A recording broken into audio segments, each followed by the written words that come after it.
Bueno, otra vez saludándote, mi hermano, y buenos días. No sé, ojalá ya hayas estado siguiendo con nosotros este libro. No sé qué ha sido para ti, para nosotros ha sido maravilloso, mis hermanos, maravilloso. Sí, yo no sé si ha sido de bendición para ti, pero todo esto que está pasando tiene que ser de bendición, porque el Señor quiere que sea de bendición.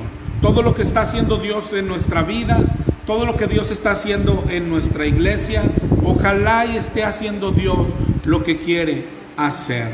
Yo no sé en ti, pero en este tiempo yo creo que ha crecido mi amor por el Señor, mi admiración. Imagínate con un virus tan pequeño, todo lo que está haciendo el Señor, la adoración, la relación, el compromiso, el temor y la reverencia a nuestro Dios. Después de estar en ruinas y ser perdonado por enésima vez, ¿qué es lo que hay que hacer?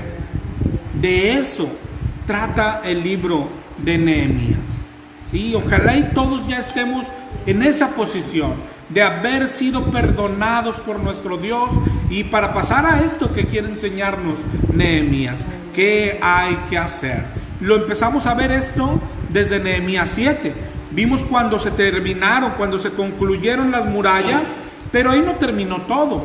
El diablo siguió atacando, el diablo sigue insistiendo. ¿Y qué debemos de hacer nosotros? Ahí vimos que hay que ser exagerados, hermano. Nunca se es lo suficientemente duro cuando se habla de santidad. Exagerados, muy exagerados, radicales. Cerrar totalmente las puertas al enemigo. No mezclarse para nada con las cosas del mundo. Eso es lo que nos enseñó en Nehemías 7. Y luego llegamos a Nehemías 8. La semana pasada, ¿te acuerdas? ¿Qué otra cosa nos falta? ¿En qué hemos fallado?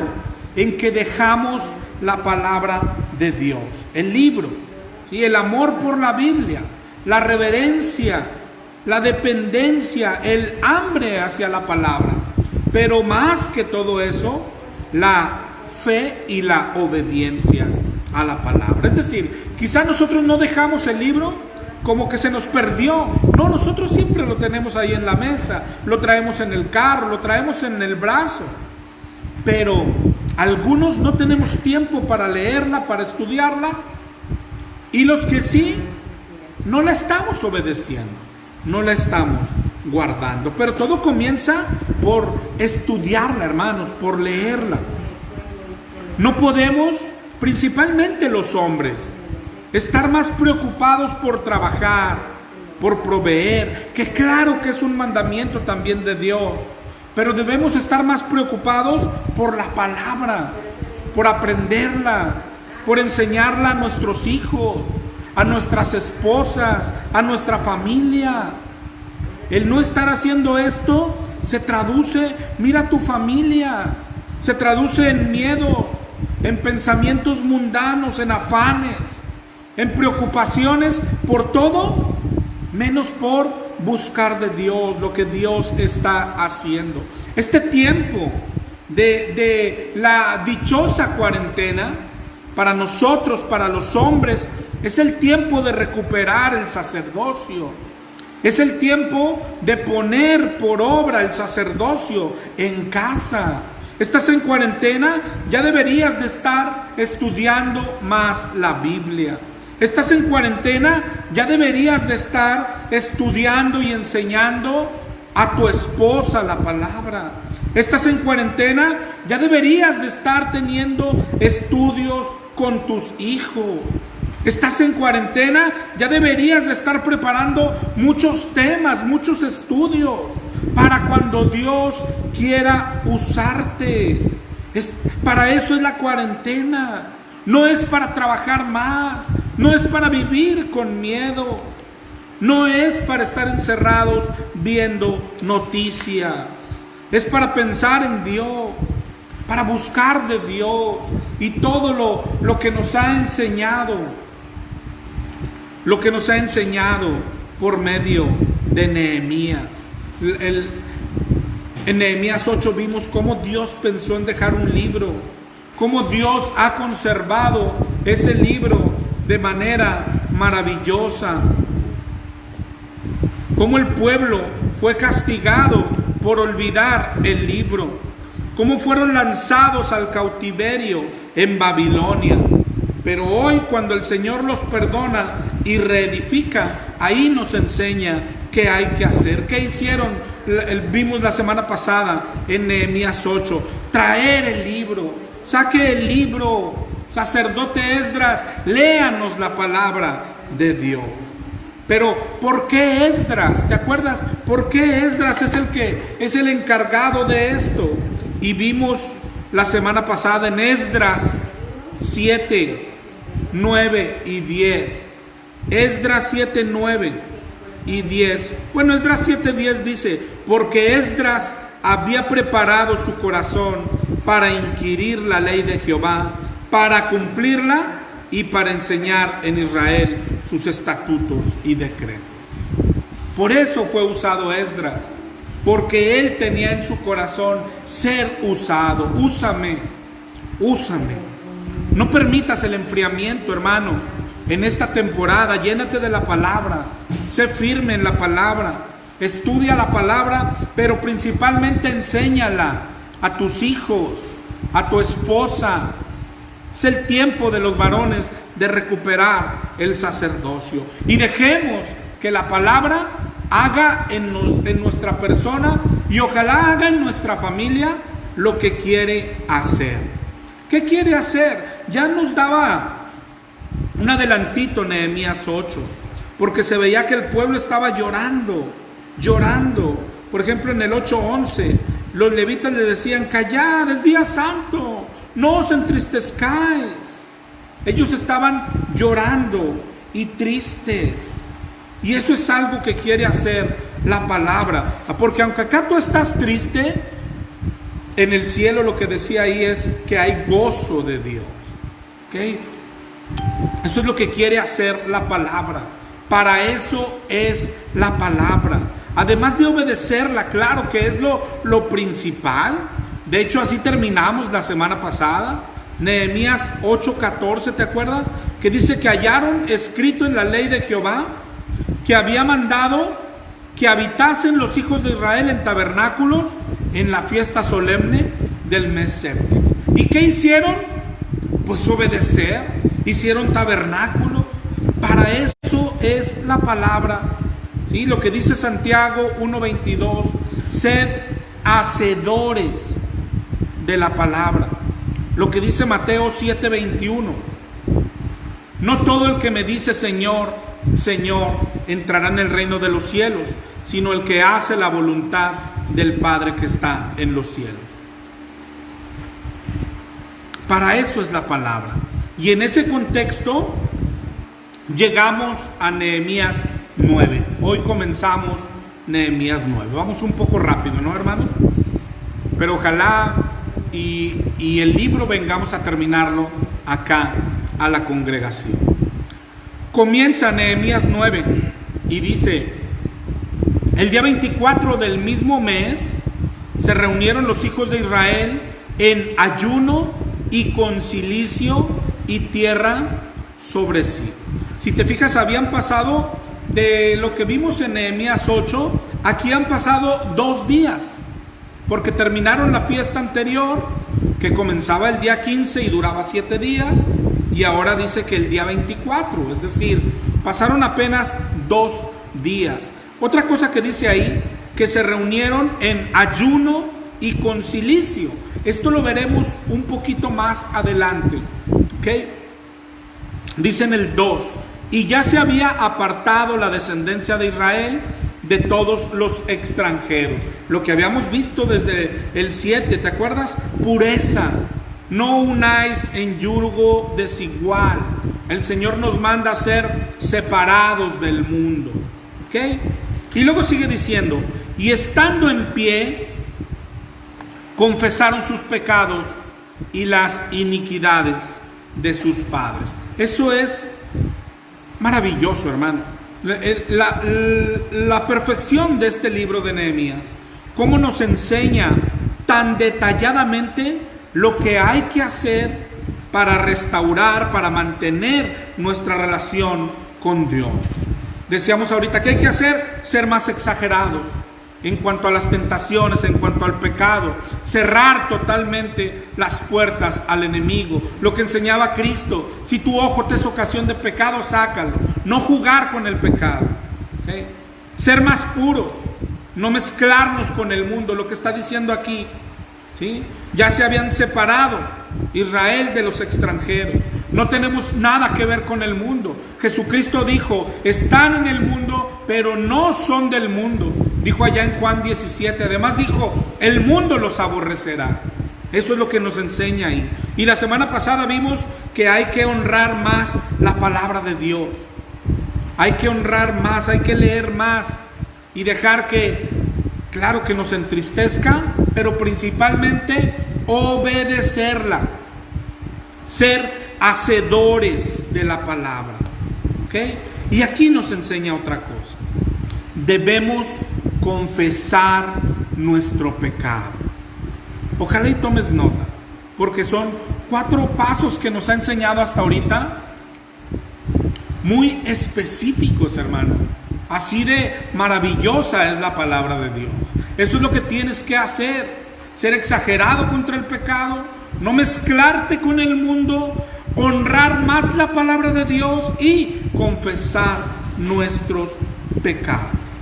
En la semana subía al Face un dibujito, una escalera al cielo, ¿te acuerdas? Y les ponía qué es lo que les faltaba a esa escalera. Entre varias cosas, esta es la principal: la confesión de pecados, el pedir perdón a Dios. Pero para pedirle perdón a Dios, primero hay que conocer lo que es pecado. Y aquí es donde se junta lo que leíamos la semana pasada, de honrar la palabra, se nos junta con confesar el pecado. De hecho, mira Nehemías 9:3.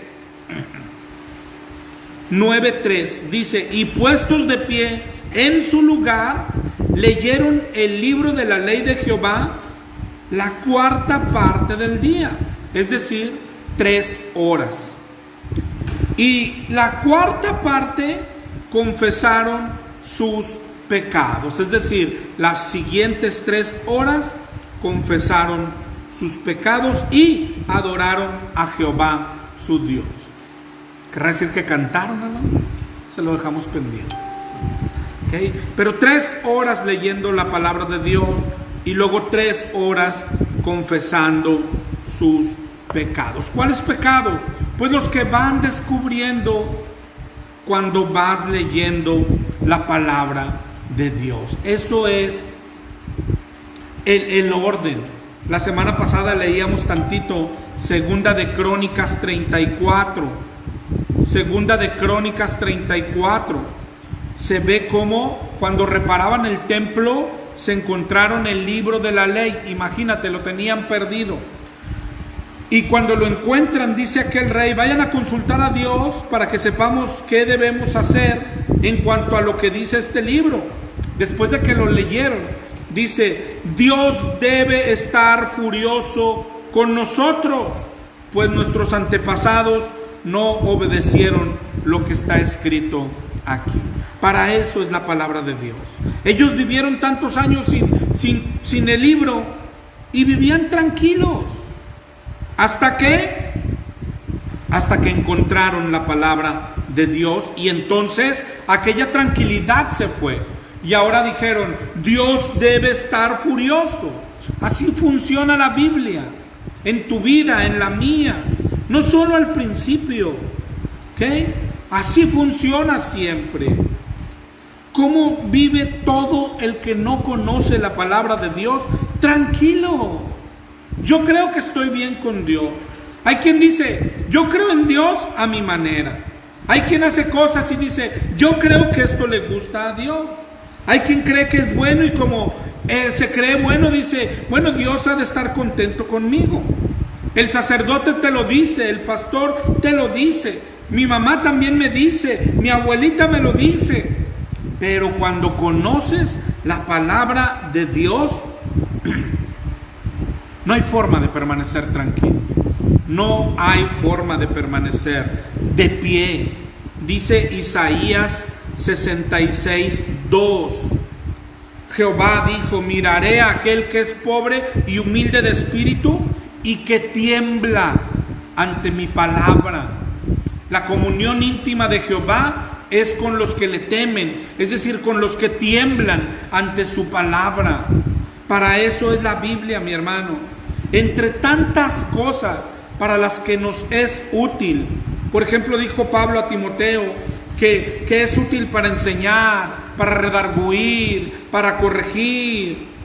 Pero lo principal que hace la palabra, y yo creo que también ya lo hemos leído, santifica. La palabra limpia. La palabra purifica. Pero a veces como que no meditamos lo suficiente. Porque no por leer la palabra ya eres puro. Entonces, ¿en qué forma santifica? ¿En qué forma nos limpia la palabra? De esta forma, mostrándonos lo que es el pecado. Dice en Romanos 7:7. Romanos 7:7. Yo no conocía el pecado sino por la ley, porque no conociera la codicia si la ley no dijera: no codiciarás. Lo que dice Pablo, yo no sabría, no me hubiera sentido pecador si no es gracias a la palabra de Dios. Yo creo que así nos pasó a todos, ¿sí? Yo en lo particular, antes de conocer a Dios, pensaba que era muy bueno. Yo me creía un buen esposo, yo me creía un buen hijo, yo me creía un buen trabajador, yo me creía bueno en todo. Ayudaba a mis papás, ayudaba gente en la calle, daba limosnas. Era una mega persona, según yo. Pero cuando descubrí la palabra de Dios, cuando leí la palabra por primera vez, me di cuenta que estaba lejos de ser lo que Dios quería que fuera. Estaba lejos de ser para lo que fui hecho por Dios. Dice en Romanos 7:9. Romanos 7 explica esto maravillosamente. Dice: yo sin ley vivía un tiempo. Es decir, no conocíamos la ley. Pero venido el mandamiento, es decir, cuando conocí la ley de Dios, cuando leí la Biblia, el pecado revivió. Es decir, me di cuenta que era pecador y sucio. Y yo morí. Es decir, me di cuenta de mi condición. Eso es lo que quiere hacer Dios. Su palabra quiere no matarnos, sino que nos demos cuenta de que estamos muertos espiritualmente. Se oye duro, pero es lo mejor que nos puede pasar, porque si no nos damos cuenta que estamos muertos, no podemos recibir nueva vida. ¿Qué es lo que sigue diciendo ahí en Romanos 7:10? Hallé que el mismo mandamiento que era para vida, a mí me resultó para muerte. El pecado, tomando ocasión por el mandamiento, me engañó y me mató. Eso es lo que la Biblia quiere hacer. En el 7:13 dice: el pecado, para mostrarse pecado, produjo en mí la muerte por medio de lo que es bueno, o sea, de la ley. Eso es lo que quiere hacer la palabra. Esa es la función de la palabra de Dios. En Gálatas 3, y Gálatas habla de la relación que tiene la ley con la promesa, es decir, con el Espíritu. Dice en el 3:19: entonces, ¿para qué sirve la ley? Fue añadida a causa de las transgresiones. Es decir, ya había transgresiones, ya había pecado, pero con la ley se nos dice lo que es pecado y lo que no es. Dice en Gálatas 3:22: la Escritura lo encerró todo bajo pecado, para que la promesa que es por la fe en Jesucristo fuese dada a los creyentes. Es decir, tú te puedes sentir bueno, y esto no aplica para solo una vez en tu vida, siempre, mi hermano. Cuando te sientas muy santo, ve a la palabra de Dios para que te muestre lo que eres de verdad. Dice Gálatas 3:24, y es la descripción, bueno, la más bella que yo he leído, que hace la misma Biblia de la ley de Dios. Dice: de manera que la ley ha sido nuestro ayo para llevarnos a Cristo. ¿Sabes lo que significa ayo? Ayo, bueno, ahí mismo en Gálatas 4:2 nos da una buena definición. Es un tutor, un cuidador. Un ayo, en la antigüedad, los que tenían, bueno, recursos, dinero, contrataban una persona para cuidar a su hijo, que era el encargado de acompañarlo, llevarlo a la escuela, hacer la tarea con el niño, enseñarle todo hasta entregarlo al padre, ¿ok? Por lo regular era hasta que se graduara. Eso es un ayo, y la ley para nosotros es un ayo, ¿sí? Un tutor. La ley quiere guiarnos, la ley quiere llevarnos al Padre, quiere llevarnos a Cristo. La ley nos lleva a Cristo. ¿De qué manera? De la que estamos viendo, mostrándonos el pecado, mostrándonos lo sucio que somos, mostrándonos que ocupamos urgentemente a Cristo y lanzándonos hacia Cristo. Eso es lo que hace la palabra de Dios. La palabra es como luz para nosotros. Como luz, ¿en qué sentido? Haz la prueba hoy en la noche, apaga las luces y camina por tu cuarto para que veas cómo tropiezas y te golpeas en la espinilla con la cama y todo. Pero cuando prendes la luz, tú dices: oh, ahora veo todo claro. Eso es lo que hace la palabra de Dios. Es nuestra luz. La palabra de Dios es como un espejo para nosotros. ¿En qué sentido? Yo puedo andar con la cara sucia. ¿Te acuerdas que aquella broma que le hacen a algunos con unos binoculares y luego les queda aquí manchado y nadie se da cuenta de lo que trae en la cara hasta que te ves en un espejo? Bueno, la palabra de Dios es nuestro espejo. La palabra de Dios es la que nos da el diagnóstico. El pecado es una enfermedad, pero la palabra es la que nos da el diagnóstico. Así de importante es la ley. La palabra nos lleva a Cristo. La palabra no nos hace pecadores. La palabra nos muestra lo pecadores que somos. La ley no nos mata. La ley nos muestra que estamos muertos. La ley no te limpia. La ley te empuja al que limpia, al agua de vida, a Cristo. Salmo 119, 105.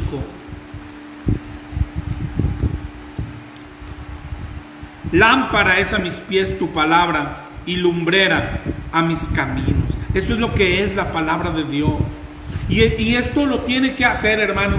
Ojalá y no nos confundamos. Lo tiene que hacer siempre. No es solo una vez, siempre. Los que están en este camino de estudiar la Biblia, de tomar la Biblia en serio, yo creo que aquí me puede levantar la mano ¿quién le ha pasado esto? ¿Sí? Entre más lees, entre más estudias, entre más te comprometes con Dios, te ves más lejano a lo que Dios pide. ¿Por qué? Porque con la Biblia pasan dos cosas. No solo vas descubriendo tu suciedad, sino también vas conociendo la santidad de Dios, la grandeza de Dios, la pureza de Dios, la majestad de Dios. Y entonces te vas separando más y más.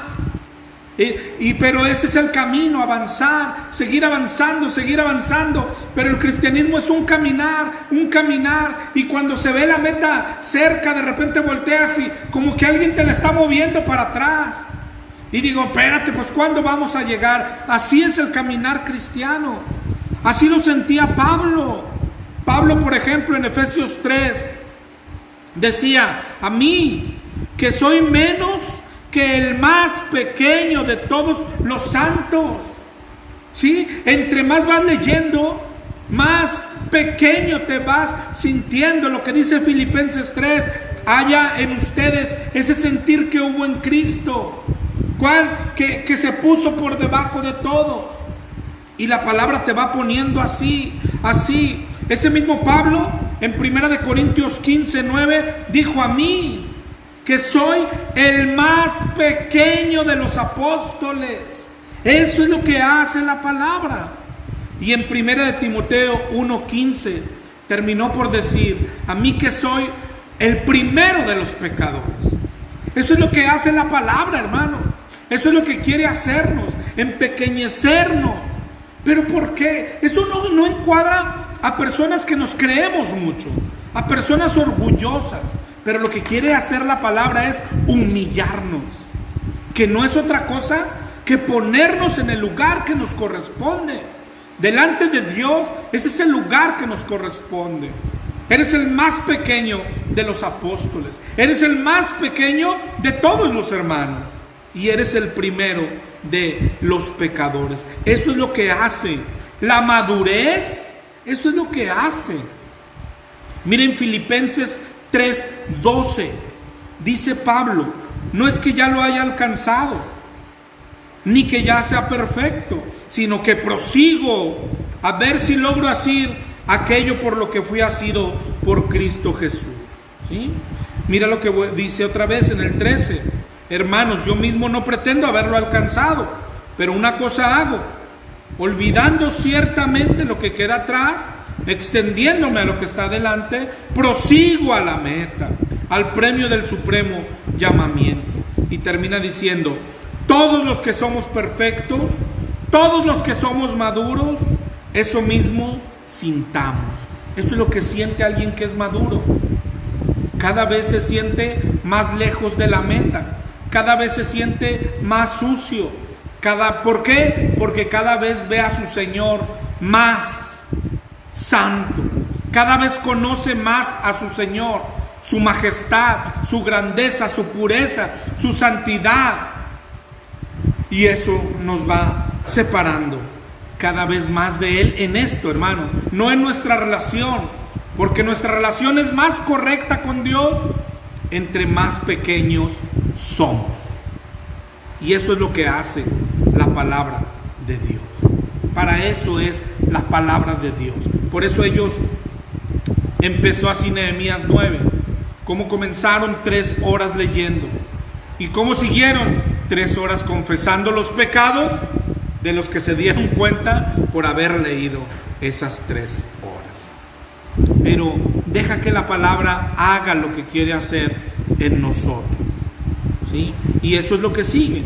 Una vez que sabemos que una simple miradita es pecado, como dice el Sermón del Monte, una palabrita también lo es. Una vez que sabemos que un enojo, que la ira, que la gritería, como dice Efesios 4, una vez que sabemos incluso que el que sabe hacer lo bueno y no lo hace, le es pecado. Una vez que descubrimos por medio de la palabra de Dios qué es pecado, ¿qué sigue? Confesar los pecados. Esto es súper importante. ¿Por qué? Porque Dios nos quiere perdonar, hermanos. Tenemos un Dios perdonador. Dijo allá en 2 de Pedro que no quiere que ninguno se pierda. Él no quiere que nadie se pierda, pero pide que le confesemos nuestros pecados. ¿Y cómo confesarlos? Hay que saber cuáles son. ¿Cómo saber cuáles son? Para eso es la Biblia. ¿Okay? No sé si veas qué tan exacto, tan perfecto. Nehemías nos está enseñando el orden, cómo solucionar nuestro pecado. Una vez que descubres tu pecado, no debes esconderlo, hermano. No debes minimizarlo. No trates de justificarlo. ¿Para qué? Es tan ilógico, tan absurdo, tan riesgoso. Si lo que el Señor pide es que los confieses. ¿Y por qué los hombres lo que tratamos es de esconderlos, de minimizarlos o de justificarlos? Eso nos lleva a la perdición. Dice Proverbios 28:13: el que encubre sus pecados no prosperará, mas el que los confiesa y se aparta alcanzará misericordia. el que los encubre, el que los quiere esconder. Es como esconder la basura debajo de la alfombra, cuando lo que Dios quiere es saca la basura y entrégasela a Él. Él es el que sabe qué hacer con la basura. Pero nosotros queremos escondernos, cuando como se viene a Dios es sucio, indigno, de rodillas. Él quiere escuchar de nuestra boca qué es confesar nuestro pecado. Lo dice la Biblia así tan preciso. Está diciendo, Dios no quiere que un día le digas, Señor, perdona mis pecados. Que vayas hoy en la noche a orar y le digas, Señor, perdona todos mis pecados. No, Él quiere que le digas exactamente qué. Eso es confesar el pecado. Que le digas, Padre, perdona mi orgullo, porque otra vez volví a humillar a alguien. Señor, ayúdame, ya no quiero pecar. Señor, perdona mi carácter explosivo. Le volví a gritar a mi esposa, le volví a gritar a mis hijos. Perdóname y ayúdame. Ya no quiero ser así. Quiere que lo confesemos, cualquiera que sea. Señor, perdóname, porque otra vez vi pornografía. Eso es lo que Él quiere que hagamos. No que digamos, no, pero yo creo que eso no pasa nada. Ese es el camino errado. El camino correcto es confesarlo. Señor, perdón porque no he podido contener mis miradas como tú lo pides.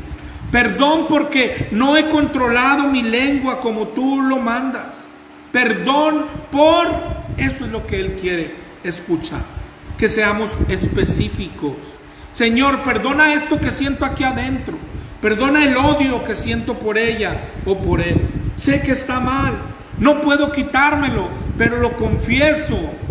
Lo confieso. Hay algo en mí adentro que no va de acuerdo a la palabra de Dios. Sana mi corazón, limpia mi corazón. Eso es lo que hay que hacer. Claro que veíamos la semana pasada. Y mira, ojalá y tomes nota.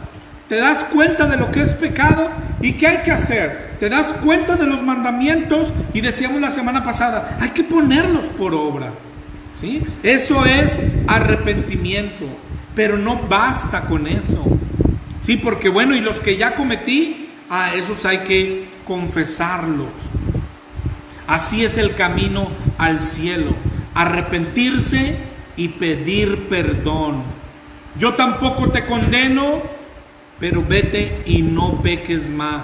Pedir perdón, recibir el perdón de Dios, buscar el perdón de Dios. Pero ese dice, ¿cómo se busca? Bueno, el que encubre sus pecados no tendrá perdón, pero el que los confiesa y se aparta, ese será perdonado por Dios. ¿Okay? Dice primera de Juan 1:9. Si confesamos nuestros pecados, Él es fiel y justo para perdonar nuestros pecados. Pero tenemos que confesarlos. Dice el Salmo 32, 3 al 5. Salmo 32, 3 al 5. Mientras callé, es decir, mientras no escondí mi pecado, se envejecieron mis huesos, porque de día y de noche se agravó sobre mí tu mano. Pero dice en el 5, mi pecado te declaré, no encubrí mi iniquidad.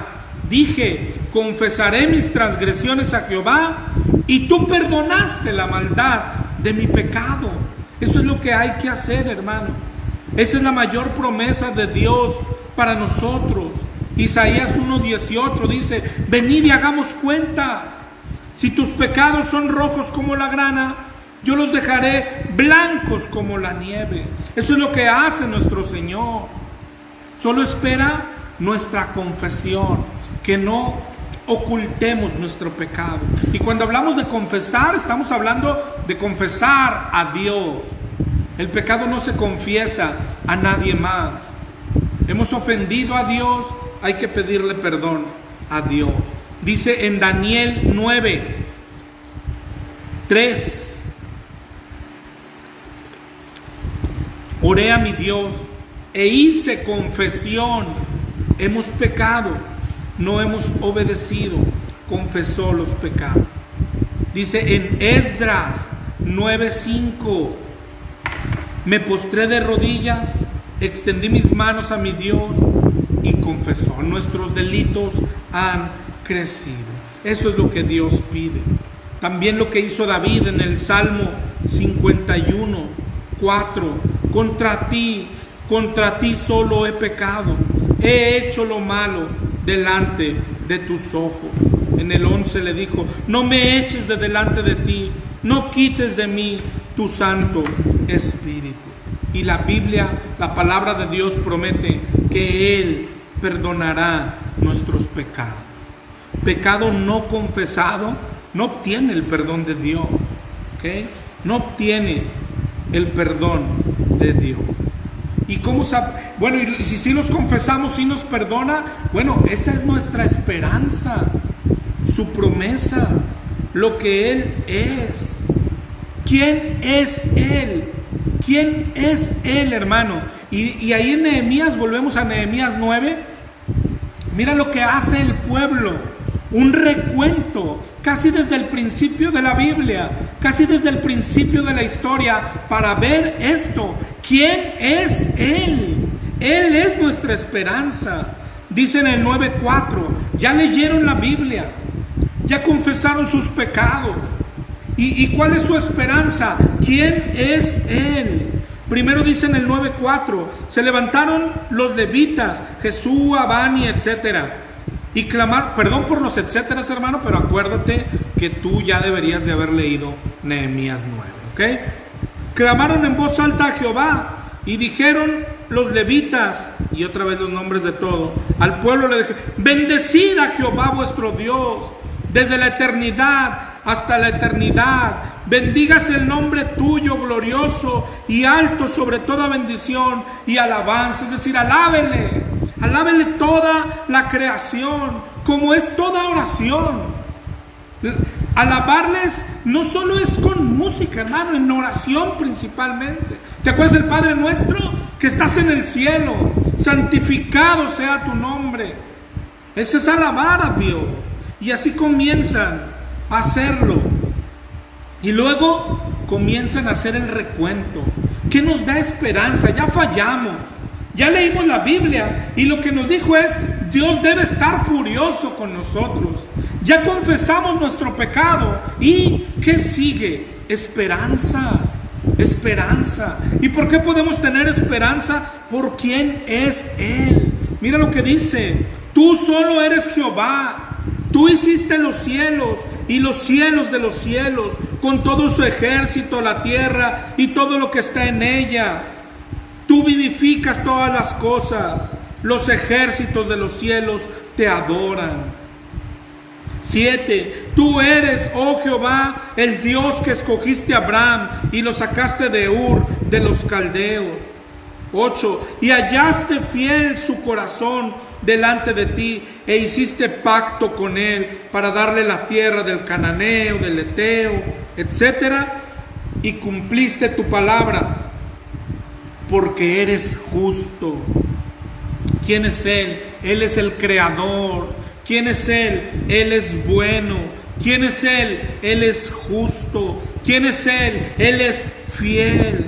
Mira cómo brinca a la historia del pueblo en Egipto. Miraste la aflicción de nuestros padres en Egipto. Oíste el clamor de ellos en el Mar Rojo. Hiciste señales y maravillas contra Faraón, sus siervos y todo el pueblo de su tierra, porque sabías que habían procedido con soberbia. Y te hiciste nombre grande. ¿Quién es Él? Él es grande. Dividiste el mar delante de ellos. Pasaron por medio de Él en seco. Y a sus perseguidores echaste en las profundidades como una piedra en profundas aguas. ¿Quién es Él? Él es todopoderoso. Con columna de nube, los guiaste de día y columna de fuego de noche, para alumbrar el camino por donde habían de ir. Y sobre el monte Sinaí descendiste y hablaste con ellos desde el cielo, y les diste juicios rectos, leyes verdaderas, estatutos, mandamientos buenos. ¿Quién es Él? Él es santo. Les ordenaste el día de reposo santo para ti. Les diste, dice en el 15, pan del cielo. En su sed les sacaste agua de la peña. Y les dijiste que entraran a poseer la tierra. Y luego dice el 16, mas ellos y nuestros padres fueron soberbios y endurecieron su cerviz y no escucharon los mandamientos. ¿Quién es Él? Él es bueno. ¿Quién es Él? Él es nuestro proveedor. ¿Quién es Él? Es nuestro cuidador. Pero mira dos cosas que nos va a ir mostrando este recuento que hacen. ¿Y quiénes somos nosotros? Hemos sido soberbios. ¿Quiénes hemos sido nosotros? Hemos endurecido nuestra cerviz. Dice en el 17, no quisieron oír, no se acordaron de tus maravillas que habías hecho con ellos. Endurecieron su cerviz y en su rebelión pensaron poner caudillo para volverse a su servidumbre. Pero mira lo que dice enseguida. Pero tú eres Dios que perdonas, clemente, piadoso, tardo para la ira y grande en misericordia, porque no los abandonaste. Él es nuestra esperanza, hermano. Él es el tardo para la ira, el clemente, el piadoso, el grande en misericordia, que aun cuando Israel se llenó de soberbia, dice, no los abandonó. Él es nuestra confianza, Él es nuestra esperanza, su misericordia, su gracia, su clemencia. Tardo para la ira, grande en misericordia. ¿Qué es misericordia? Si vas al diccionario, significa clemencia, piedad, favor, compasión.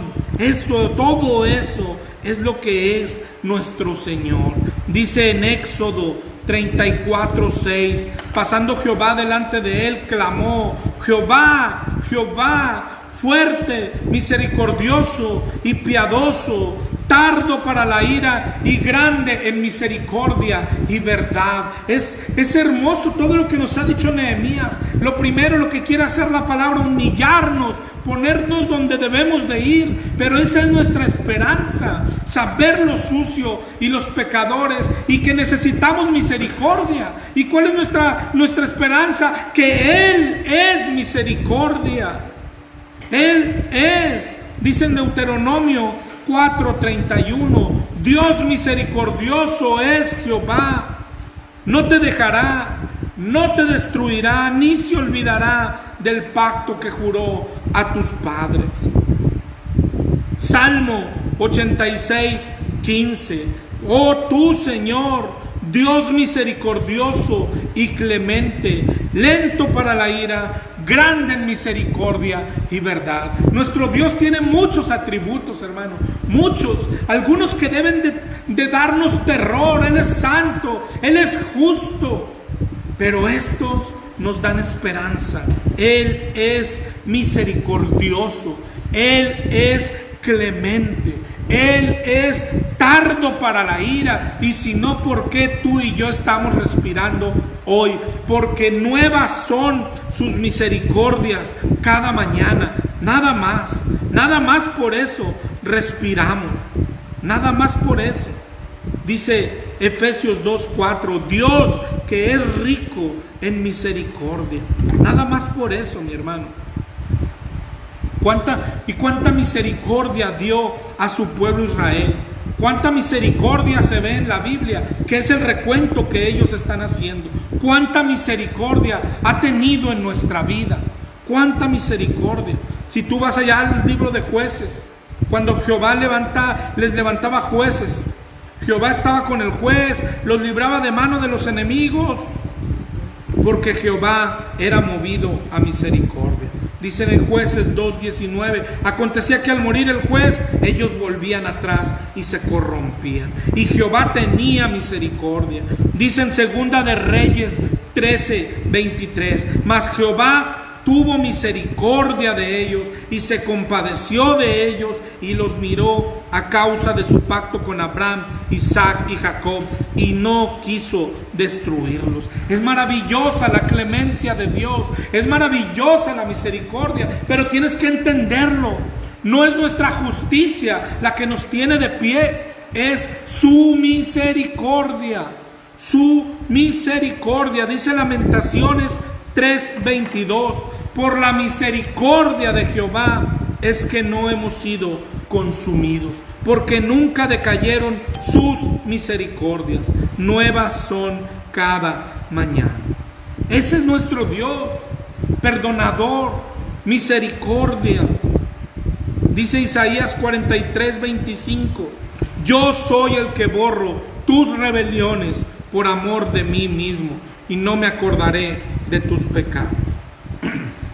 Lo describe Miqueas 7:18. Este es nuestro Dios.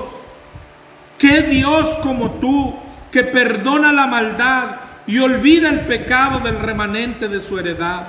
No retuvo para siempre su enojo, porque se deleita en misericordia. Él volverá a tener misericordia de nosotros. Él sepultará nuestras iniquidades y echará en lo profundo del mar todos nuestros pecados. Maravilloso Dios, grande Dios, ¿cómo no adorarlo? Por eso leíamos ahorita 3 horas en leer, 3 horas confesando los pecados. ¿Y qué sigue? ¿Estamos perdidos? No, Él es nuestra esperanza. Empezaron a recordar y a recordar y a recordar lo que a nosotros también nos conviene recordar. Cómo sacó a su pueblo de Egipto, cómo los llevó por el desierto, cómo les dio tierra que fluye leche y miel, y cómo fallaron y no los abandonó. Dice en el 9:18, ya volviendo a Nehemías: cuando hicieron para sí becerro de fundición y dijeron: este es tu Dios que te hizo subir de Egipto, y cometieron grandes abominaciones, cometieron lo peor. Y dice ahí el 19: tú con todo, por tus muchas misericordias. Eso hay que repetirlo. Por tus muchas misericordias no los abandonaste. No los abandonaste en el desierto. La columna de nube no se apartó de ellos de día para guiarlos por el camino, ni de noche la columna de fuego para alumbrarles el camino por el cual habían de ir. No los abandonó, no los abandonó. Pero no debemos de confundirnos, ¿sí? No es su misericordia el pase para pecar. La Biblia dice que es grande en misericordia, pero de ninguna manera tendrá por inocente al culpable. De ninguna manera. Y si tú vas a esta historia que leímos aquí en el 18 y 19, está en Éxodo 32, ¿sí? Cuando Moisés estaba recibiendo los mandamientos y tardaba, porque estaba con Dios. Abajo el pueblo decía a Aarón: haznos dioses. Ya Moisés ya no viene, hagamos otros dioses. Y cooperaron con el oro para hacerse un becerro de oro, ¿sí?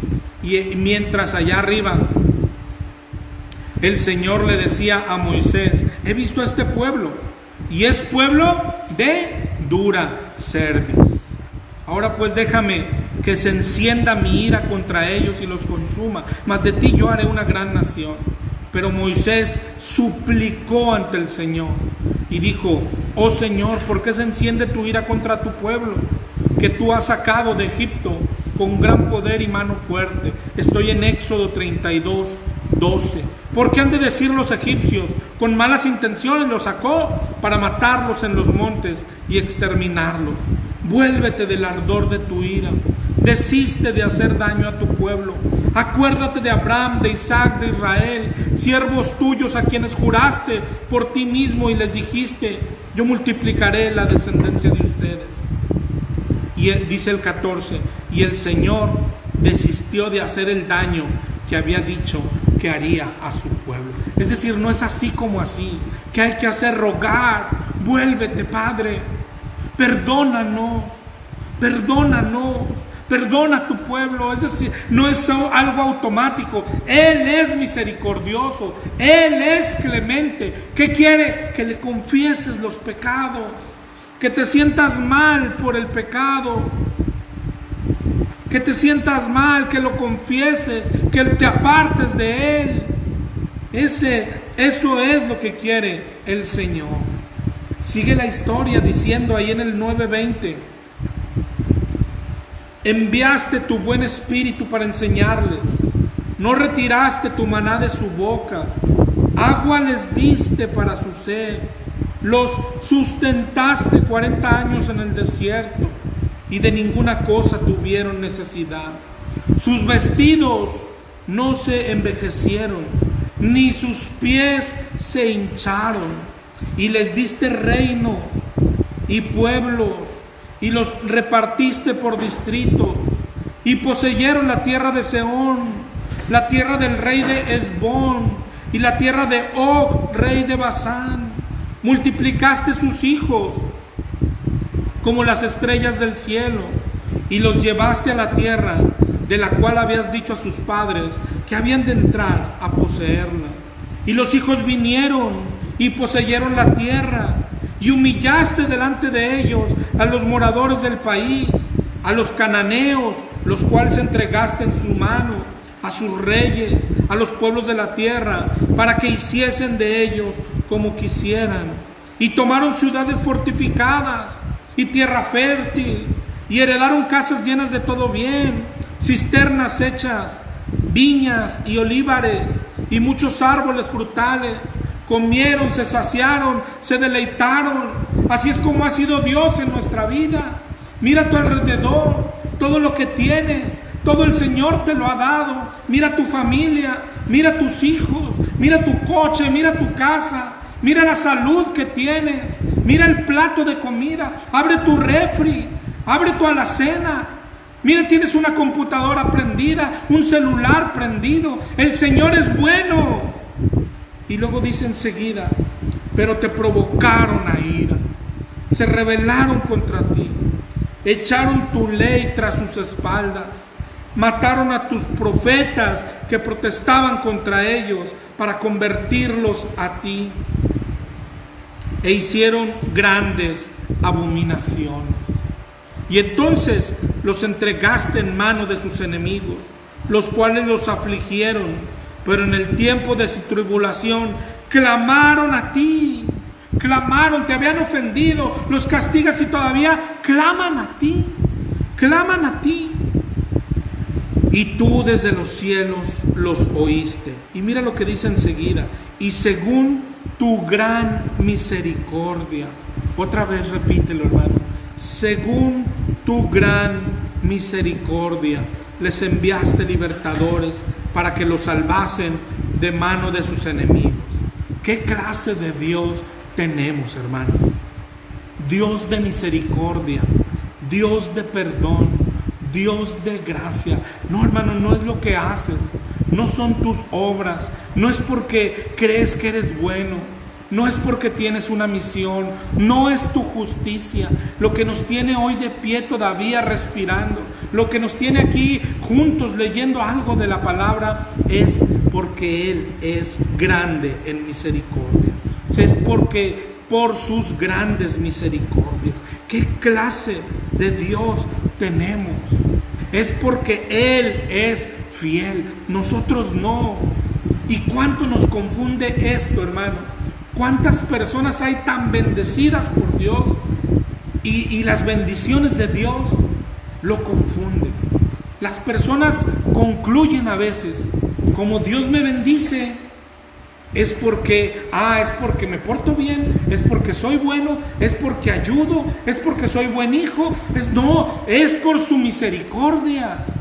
Si tú quieres saber quién eres, lee la Biblia para que te diga exactamente quién eres, para que la Biblia haga lo que tiene que hacer en ti y luego vayas a buscar la misericordia. Dice en 2 de Timoteo 2:11. 2 de Timoteo 2:11. Palabra fiel es esta: si somos muertos con Él, también viviremos con Él. Si sufrimos, también reinaremos con Él. Si le negaremos, Él también nos negará. Y si fuéramos infieles, Él permanece fiel. Oh, qué gran atributo de nuestro Dios, su fidelidad. Él no puede negarse a sí mismo. Él es fiel. Dios es fiel, aunque nosotros somos infieles. Pero otra vez, no lo entiendas mal.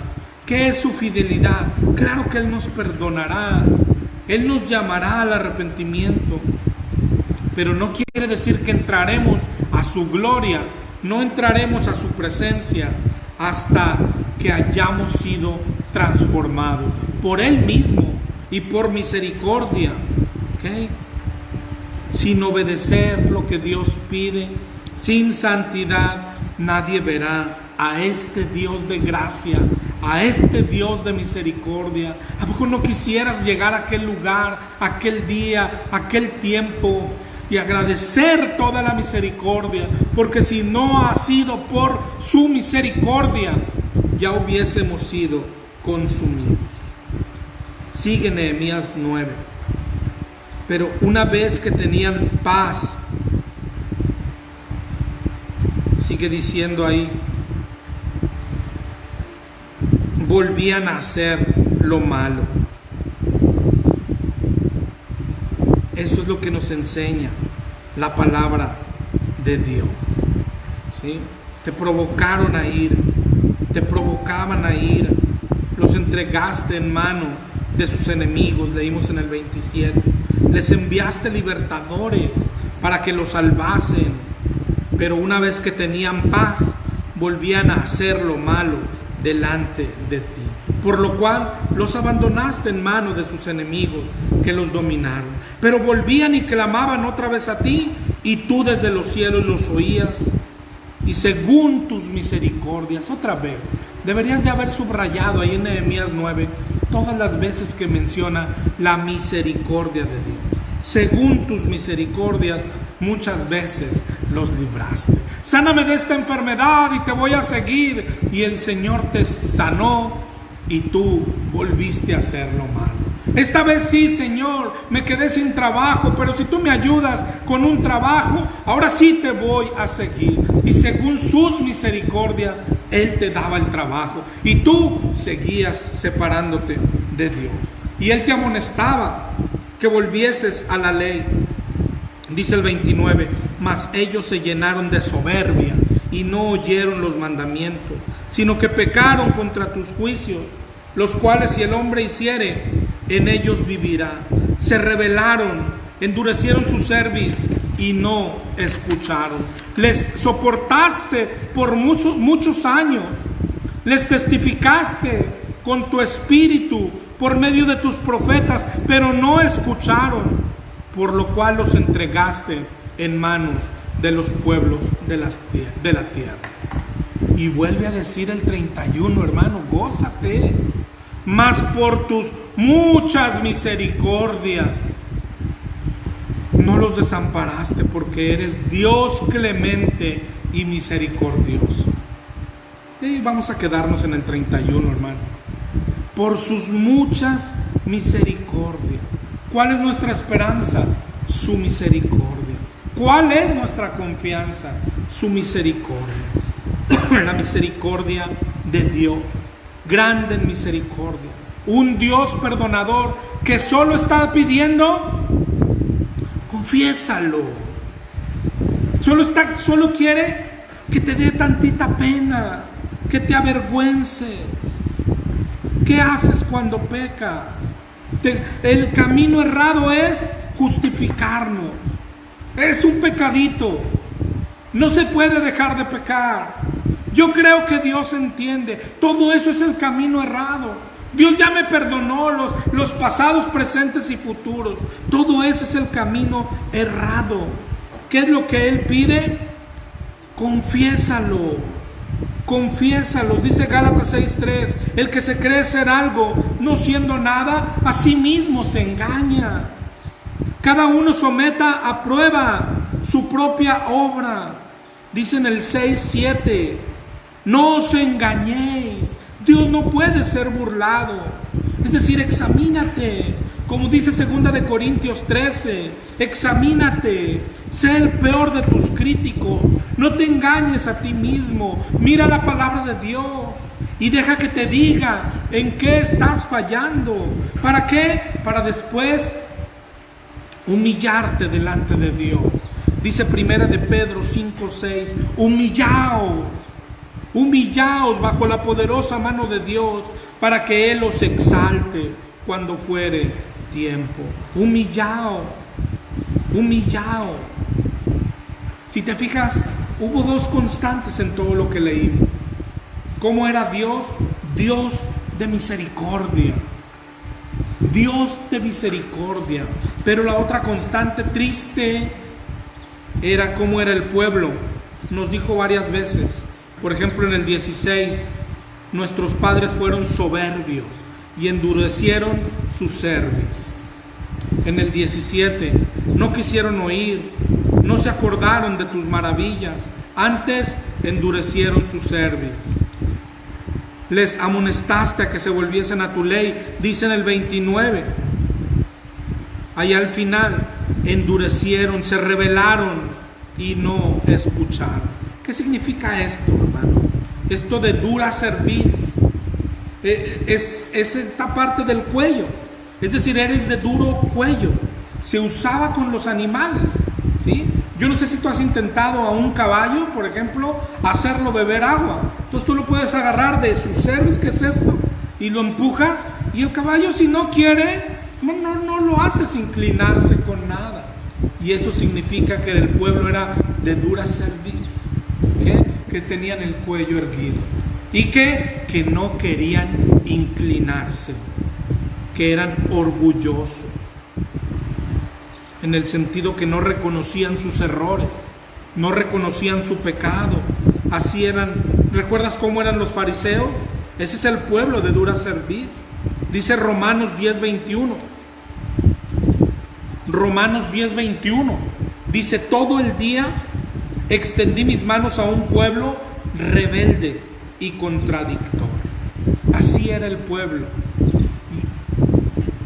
Y ese ejemplo dice allá en Corintios, para que no nos pase lo que a ellos le pasó ya. Nosotros no podemos endurecer nuestra cerviz. Nosotros tenemos que ser humildes y vivir humillados delante de Dios. Dice Romanos 12:3.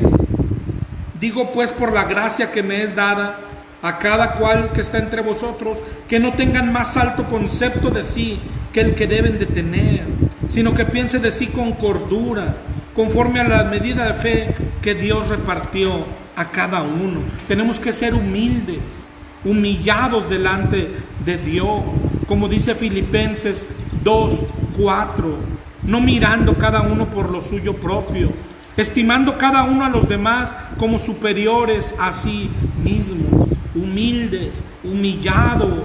¿Cuál fue el pecado del diablo? Dice Isaías 14, descendió al Seol tu soberbia. ¿Cuál fue el pecado de Sodoma y Gomorra? Aunque muchos creen, no fue porque eran homosexuales. No, dice en Ezequiel 16:49, que esta fue la maldad de Sodoma, su soberbia. La soberbia la aborrece el Señor. Eso es lo que aborrece. Dice Santiago 4:6, Dios resiste a los soberbios y da gracia a los humildes. Pero no humilde porque no tiene zapatos, no humilde de esa pobreza, no, está hablando de pobreza de espíritu.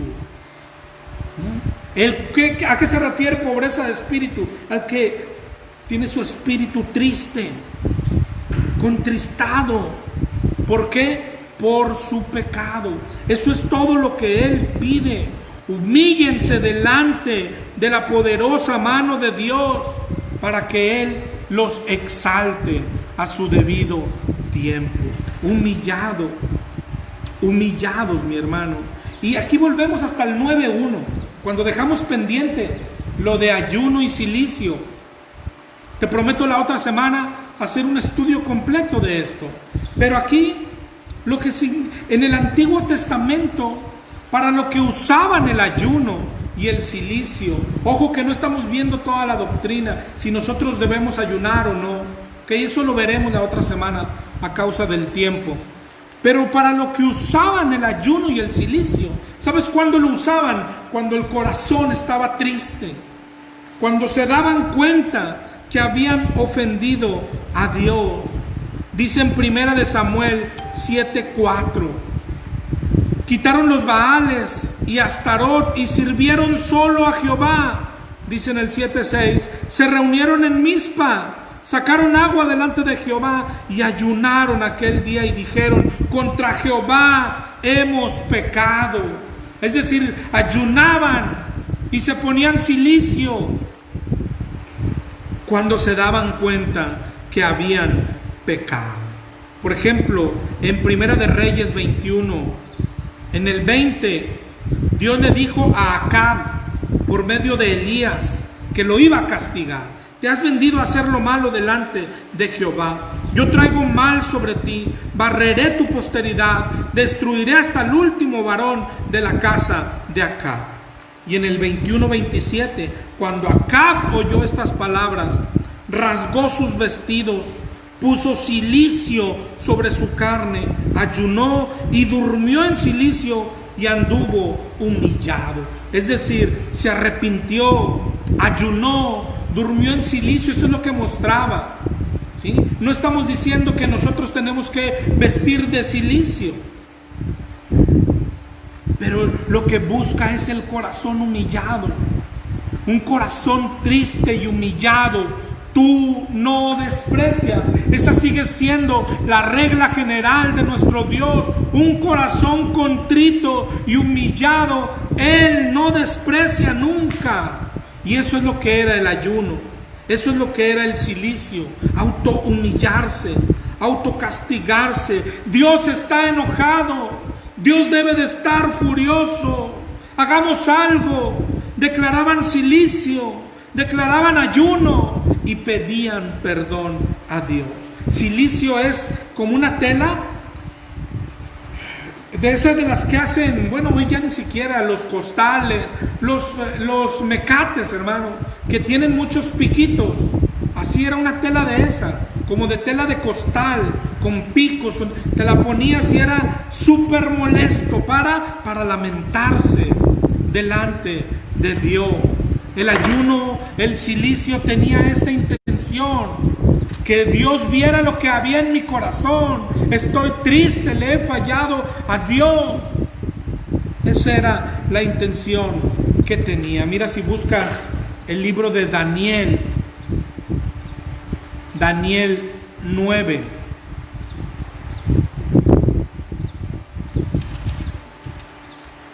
En el 9:3.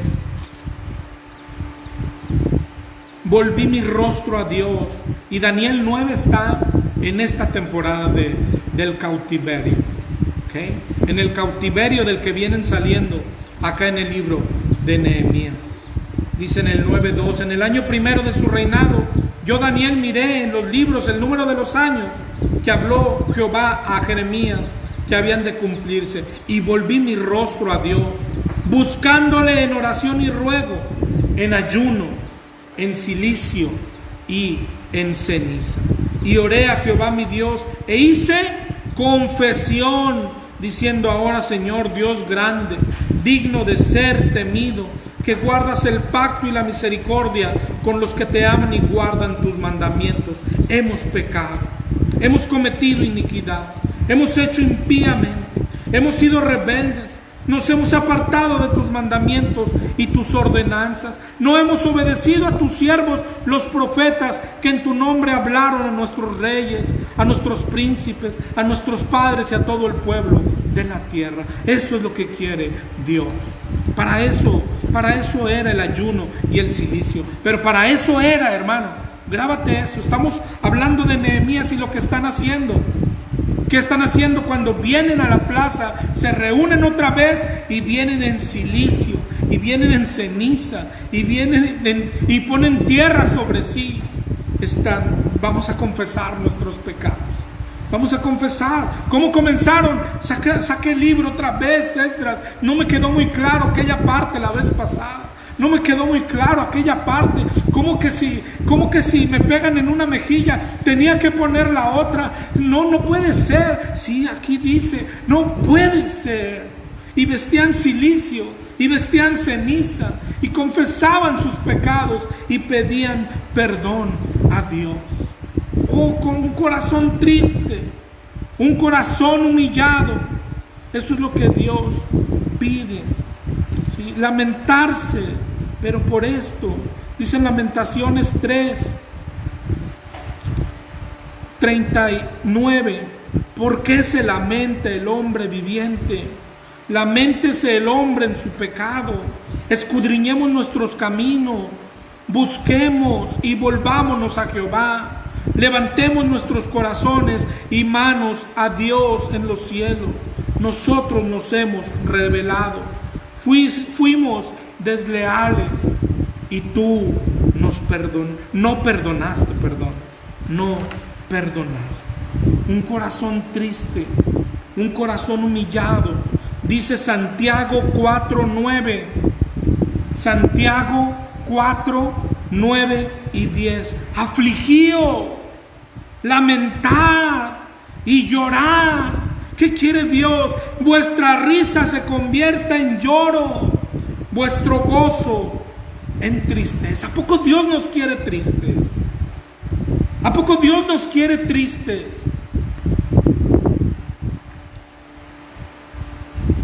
Por leer la palabra, sí. La comunión íntima de Jehová es con los que le temen. Isaías 66, Él mira al que es humilde y tiembla ante su palabra. Él no mira a aquel que lee el sermón del monte y dice, ahora sí, ¿a quién se lo echo en cara? ¿A quién se lo echo en cara? No, Él mira al que lee el sermón del monte y dice, he pecado, soy adúltero, he mirado a una mujer y la he codiciado. No al que dice, llámese el sermón del monte, ahora sí, ¿quién se avienta a un debate? No, al que la palabra entra en él, lo conmueve, lo quebranta, lo tira.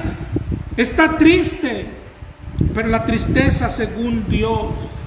Tristeza según Dios.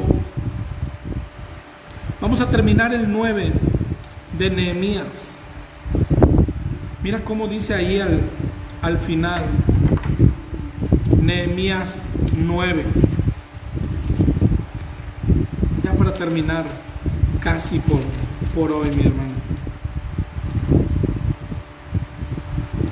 9:38.